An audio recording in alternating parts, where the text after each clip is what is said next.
Hi friends, welcome back. And ఈ రోజు మనం తెలుసుకోబోతున్న టాపిక్ వచ్చి హుక్స్. అందులో before each, after each, before all, after all.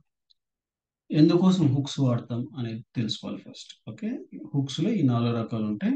ఎందుకోసం హుక్స్ వాడతాం? బేసిక్ గా మనం చూసుకునే కోడ్ ప్రకారం, అంటే లాస్ట్ కోడ్ లో చూసుకుంటే ఫైల్ అప్లోడ్ ఉంది. Okay, single test case. Okay, no issues. Drag and drop వచ్చిన ఒక టెస్ట్ కేస్. ఇన్ కేస్ మీకు ఒక 10 టెస్ట్ కేసులు ఉన్నాయి. ఒక ఫైల్లో 10 డిఫరెంట్ టెస్ట్ కేసెస్ ఉన్నాయి. డిఫరెంట్ టెస్ట్ కేసెస్ కి ప్రతిసారి కూడా నాకు సెట్ ఆఫ్ కోడ్ అనేది రన్ అవ్వాలి. బిఫోర్ ఈచ్ టెస్ట్ బ్లాక్ ముందు నాకు ఒకటి రన్ అవ్వాలి. And complete set of suit కి, అంటే ఈ ఎంటైర్ ప్రాజెక్ట్ లెవెల్లో నాకు ఒకటి రన్ అన్నప్పుడు ఈ హుక్స్ కాన్సెప్ట్ అనేది వస్తుంది. ఈ హుక్స్ వల్ల బెనిఫిట్ ఏంటంటే, ప్రతి టెస్ట్ కేసుకు ముందు ఒకటి ఎగ్జిక్యూట్ అవుతుంది. అండ్ ఒక సూట్ లెవెల్లో ఒకసారి ఎగ్జిక్యూట్ చేయొచ్చు. ప్రతి టెస్ట్ కేస్కి ముందు అన్నప్పుడు మనం ఒక డేటాబేస్ కనెక్షన్ కావచ్చు, లేకపోతే ఎక్సెల్ కనెక్షన్స్ కావచ్చు, ఏదైనా కావచ్చు. ఓకే, ఆ పర్టికులర్ వాల్యూస్ రీడ్ చేసి మనం ప్రొవైడ్ చేయడానికి ప్రతి టెస్ట్ కేసు ముందు రన్ చేసుకుంటాం. దాన్ని బిఫోర్ ఈచ్ అంటాం. బిఫోర్ ఆల్ అనేది ప్రతి దానికి ముందు, అంటే ఆ, అన్ని ఎగ్జిక్యూట్ అయ్యేదానికి నా ముందు ఒకసారి, అన్ని ఎగ్జిక్యూట్ అయిపోయిన తర్వాత ఒకటి అనే దానికోసం. ఓకే, ఈ సింపుల్ గా ఉన్న దాన్ని ఎలా మనం ఒక నార్మల్ అప్లికేషన్ ద్వారా ఎలా చూస్తామనేది చూద్దాం. Okay, hooks.aspect.ts. ఓకే, అండ్ ఇక్కడికి వచ్చేసరికి నేను స్టార్టింగ్ లో కాపీ చేస్తాను. సేమ్ హుక్స్ జావా స్క్రిప్ట్ లోను, ఇందులో రెండు దాంట్లో కూడా సేమే, నో చేంజ్. ఓకే, ఇక్కడ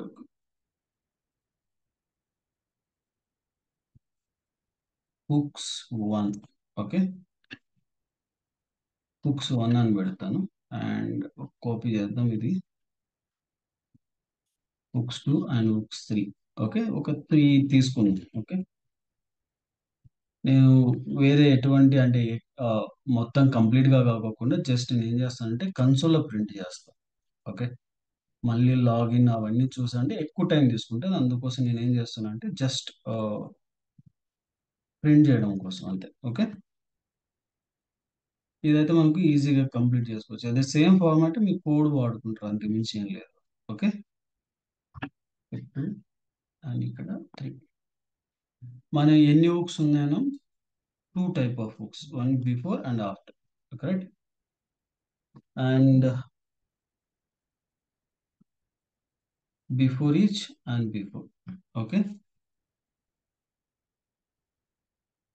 ఈ 2 హుక్స్ ని మనం వాడుకుంటాం. ఓకే, ఈ హుక్స్ ని వాడుకునే ముందు మనం ఇక్కడ ఇంపోర్ట్ చేయాలి. ఓకే,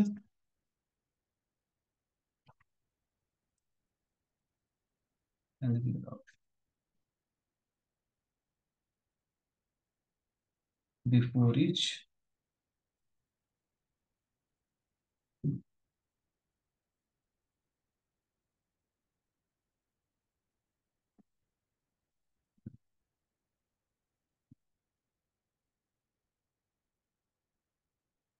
దీన్ని రాయడం కొంచెం trick.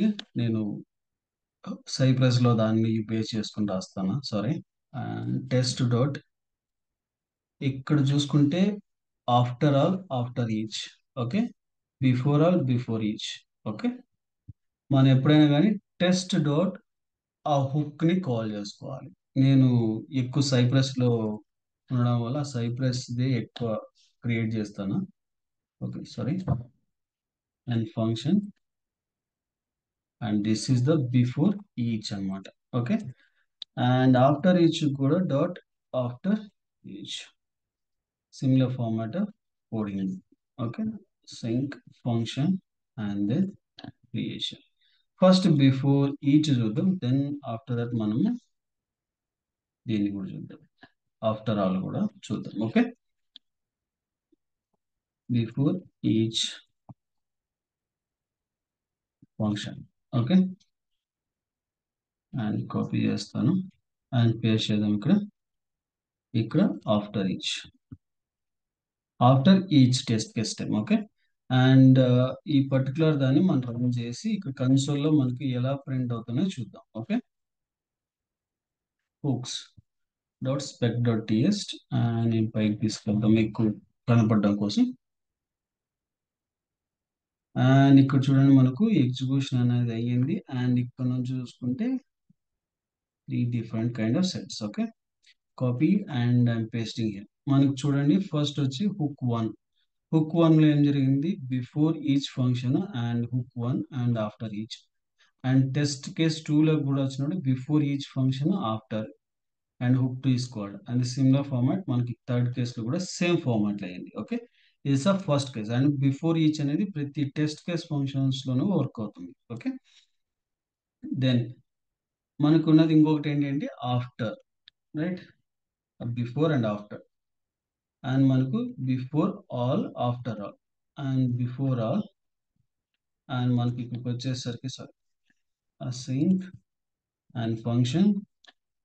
Okay, and the similar format మనకు test after all, async and then function creation and మనకి ఇది. Okay, and similar format I'm copying back, complete చేస్తాం.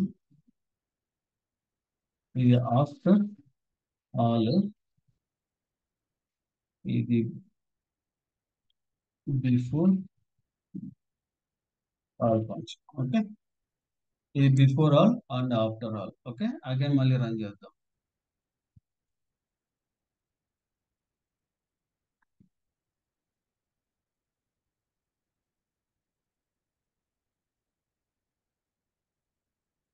సో మనకు మళ్ళీ వర్క్ అరౌండ్ అంతా జరిగింది. And three test cases run అయ్యి ఇక్కడ వరకు. ఓకే, కాపీ చేద్దాం ఇక్కడ నుంచి. ఇది లైన్ తీసేద్దాం, ఇక్కడ పేస్ట్. ఓకే, ఇప్పుడు చూడండి మనకు బిఫోర్ ఆల్ అనేది ఒకసారి హిట్ అయింది. ఓకే, సెకండ్ కేస్ టైంలో మళ్ళీ బిఫోర్ ఆల్ అనేది హిట్ అవ్వలేదు. ఆఫ్టర్ ఆల్ అనేది హిట్ అయింది లాస్ట్ లో. అండ్ మనకి ఇక్కడ ఎక్కడ చూసినా కూడా బిఫోర్ ఆల్ అనేది మళ్ళీ రిపిటిషన్ లేదు. అంటే this is a complete suite అన్నమాట. One time in a suite it will execute. Okay, one టైంలో మనకి ఒక్కసారి మాత్రం ఎగ్జిక్యూట్ అవుతుంది, మల్టిపుల్ టైంలో అవ్వదు అనమాట. ఓకే, అండ్ హుక్స్ ఈ పర్టికులర్ టెస్ట్ కేసు మనం ఏదైతే కోడ్ని కాల్ చేస్తామో పర్టికులర్ కోడ్ అనేది అందులో వర్క్ అవుతుంది అనమాట. ఓకే, ఇలా మనము ఈ బిఫోర్ ఈచ్ బిఫోర్ ఆల్ అనే ఫంక్షనాలిటీని యూజ్ చేసి మన టెస్ట్ కేసెస్ కి డేటాబేస్ కనెక్షన్ కావచ్చు, లేకపోతే ఎక్సెల్ కనెక్షన్ కావచ్చు, ఏదైనా సరే మనం తీసుకోవచ్చు. లేదా లాగిన్ ఫంక్షనాలిటీ అనేది ప్రతి టెస్ట్ కేసు మధ్య లాగిన్ అవ్వాలన్నప్పుడు దాన్ని కూడా యూజ్ చేసుకోవచ్చు అనమాట. ఓకే, ఐ హోప్ ఇట్ మీకు ఈ కాన్సెప్ట్ అనేది అర్థమైంది అనుకుంటున్నా. Please do subscribe and share to your friends and colleagues. Thank you.